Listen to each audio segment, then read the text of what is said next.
Donc, vous avez une société qui a accumulé énormément de trésorerie et vous souhaitez l'appréhender pour vous, pour bien vivre. Vous savez très bien que les dividendes, bon, ça a un coût, le PFU, c'est 30%, c'est-à-dire 250 000 euros. On aura donc un impôt sur le revenu de 12,8%, ça nous donne 32 000 euros. Prélèvements sociaux de 17,2%, ça va nous donner 43 000 euros. Donc les dividendes, ça a un coût. Il y a aussi un inconvénient très très fort, c'est si vous êtes TNS, donc gérant de SARL TNS, et que vous distribuez des dividendes, vous aurez une partie de vos dividendes soumis à cotisation sociale, l'URSSAF et la retraite sur la partie des dividendes.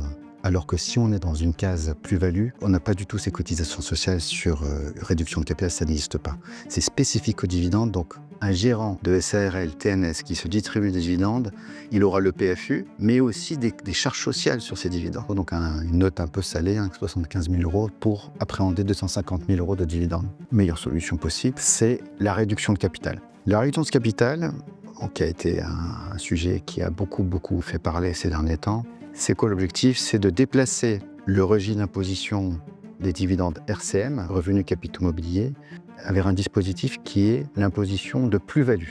On n'est plus dans la catégorie RCM, mais dans le dispositif plus-value. Et vous savez que les plus-values ont bénéficié énormément d'abattements, de dispositifs très avantageux, puisque l'objectif évidemment c'est de transmettre les sociétés, qu'on n'a pas évidemment dans les RCM. Les dividendes, c'est des revenus de capital. On ne peut pas imaginer des abattements sur des revenus de capital, en tout cas dans le pays où on vit.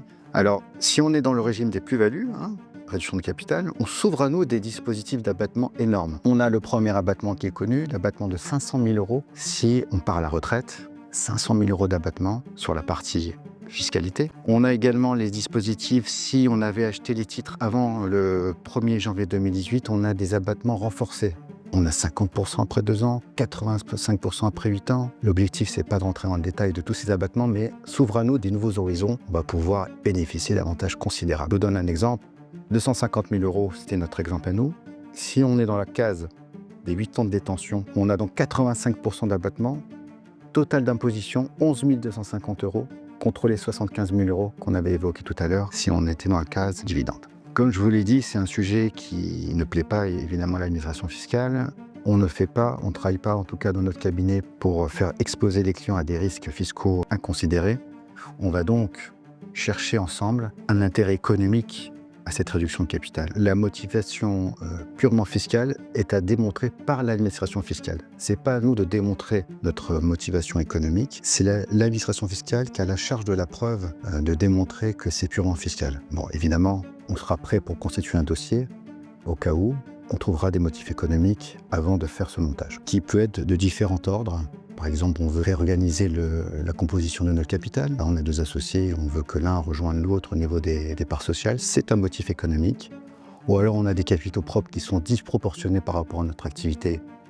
On considère que c'est trop. C'est aussi un motif économique de vouloir réduire son capital pour arriver dans des normes du secteur. Mais en tout cas, tout ça se fait en discussion ensemble. On va essayer de trouver des solutions pour rentrer dans la motivation économique et non pas uniquement fiscale.